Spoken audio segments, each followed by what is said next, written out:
Please be seated. Welcome to the Bridge. Today is Youth Sunday. Sarah Drury sent us this picture this week of her daughter Caroline that you're going to get to hear from in just a moment. This was when Caroline was in 5th grade, the day, the month that she was baptized. And this was her group of peers that were baptized. And this was, when I started at Woodmont in 2007, this was the first group of students that went through the disciples class with me. And now I can stop making fun of the people who always said you won't believe how fast they grow up. Because Caroline is going off to college. And along with Caroline, Ashley Buchanan is also going to be delivering a message for us tonight. And Ashley and her sister Serena, who's also here tonight, were the very first people ever baptized at the Bridge.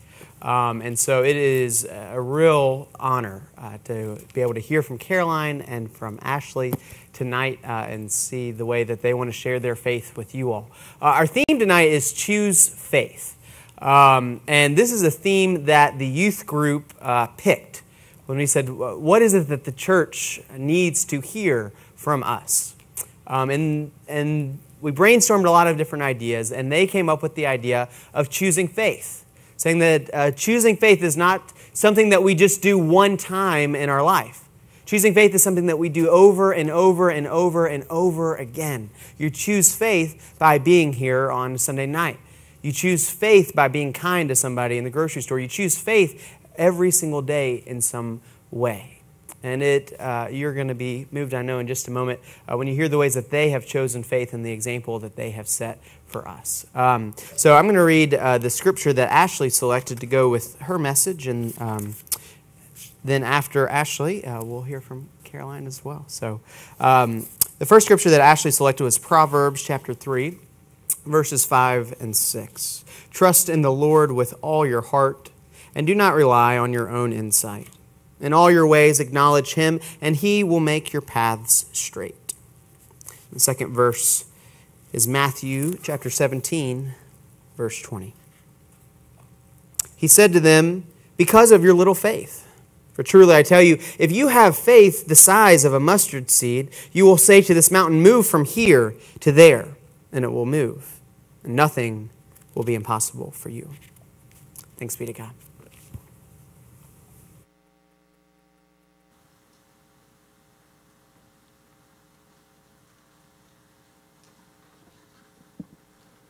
Okay.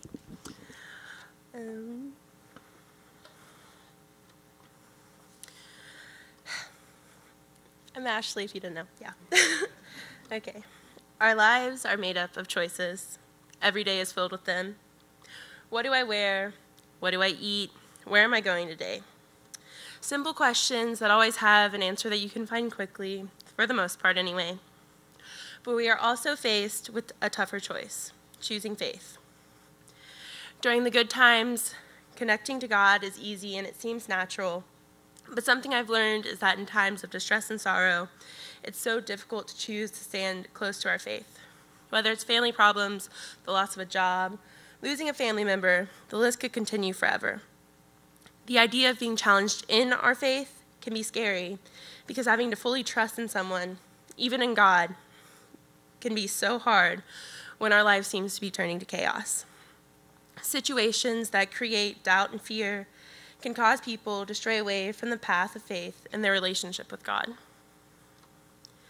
I think the biggest challenge in choosing to stick to my faith journey was the December of my junior year. My sister lost her daughter Annabelle, and my family felt an overwhelming sense of grief that has continued on to this day.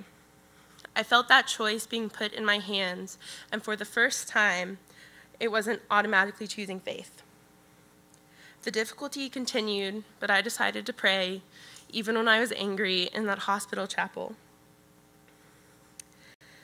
By choosing faith in times of despair and doubt, we can be brought closer to Christ. In Proverbs, we hear, trust in the Lord with all your heart, and lean not on your own understanding. In all your ways submit to him, and he will make your path straight. This can serve as a constant reminder why choosing faith in times of hardships is important. It's our choice every single day to make decisions that strengthen our relationship with our individual faiths. Being challenged in our faith is something that can shake even the strongest of foundations, but with the freedom to pick how we handle difficult times is the chance to choose how our lives will unfold. We can't choose our situations, but we do decide how we'll overcome them. In our lives, we often think that we can't pass those obstacles, but Jesus reminds us throughout the Bible that we can. Truly, I tell you, if you have faith as small as a mustard seed, you can say to this mountain, "Move from here to there," and it will move. Nothing will be impossible for you. That was from Matthew 17:20. Faith is our way to remove limitations and grow closer to God. It carries us through our lives, even when we feel like nothing will help our situations get better. It's our chance to change everything with one single choice. Difficult times cause people to turn away from their faith, but I think that instead we should embrace it.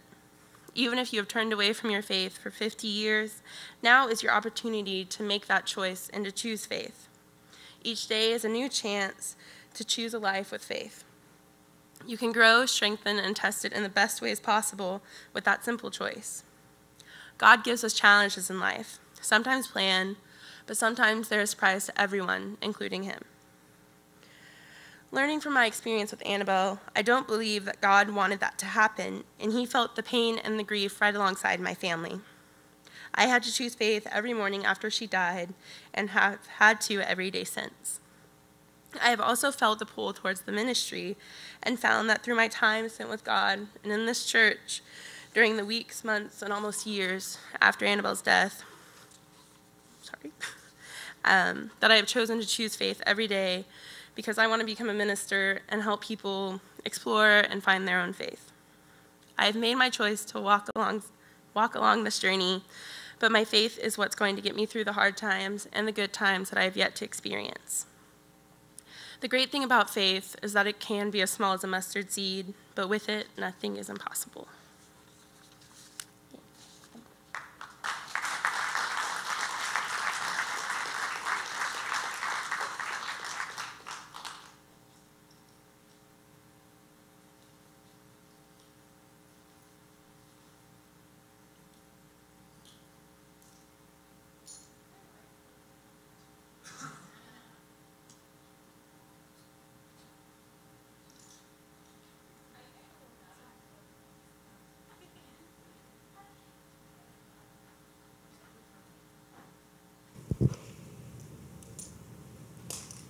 Okay. I am reading the scripture for my sister, Caroline Drury, and it is Matthew 23, verses 8 through 12. But you are not to be called rabbi, for you have one teacher, and you are all students. And call no one your father on earth, for you have one Father, the one in heaven. Nor are you to be called instructors, for you have one instructor, the Messiah. The greatest among you will be your servant. All who exalt themselves will be humbled, and all who humble themselves will be exalted.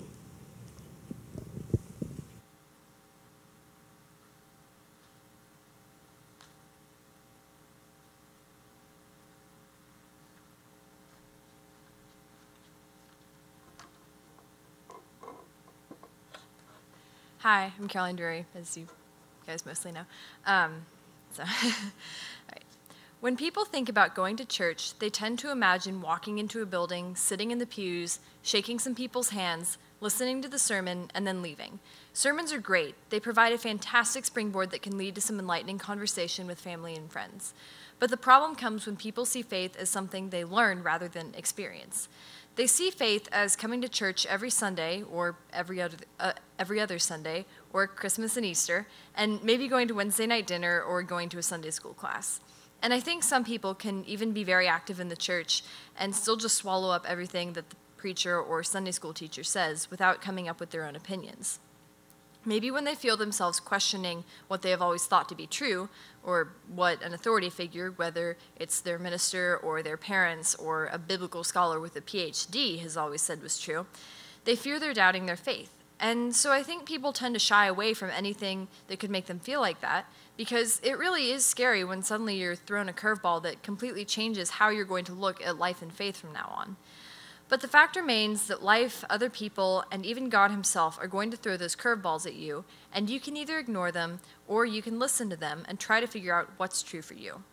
I was on the receiving end of one of those curveballs when, a couple years ago, when this congregation helped send me on a mission trip to Swaziland.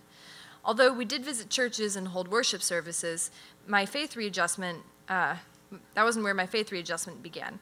No, it began the moment we left the hotel. My mom and I arrived a couple of days early, and we figured we would make the most of our time on the other side of the world by visiting the Apartheid Museum, where I got this awesome t-shirt. Even before we got to the museum, we saw the lingering effects of apartheid, walls built around yards, slums a block away from nice neighborhoods. When we got to the museum, it was like being slapped in the face. I couldn't believe that God had allowed such injustice to happen. Then, since it was about to be Nelson Mandela Day, kind of like how we have MLK Day, we visited the special Nelson Mandela exhibit across the street. Seeing his courage in the face of what seemed like impossible odds really taught me something about faith that you can't just get sitting in church. I realized how God calls upon us to fight injustice in this world, even when it seems like there's nothing we can do about it. When we finally got to Swaziland, I knew that we were going to visit a church later in the week and attend their worship service.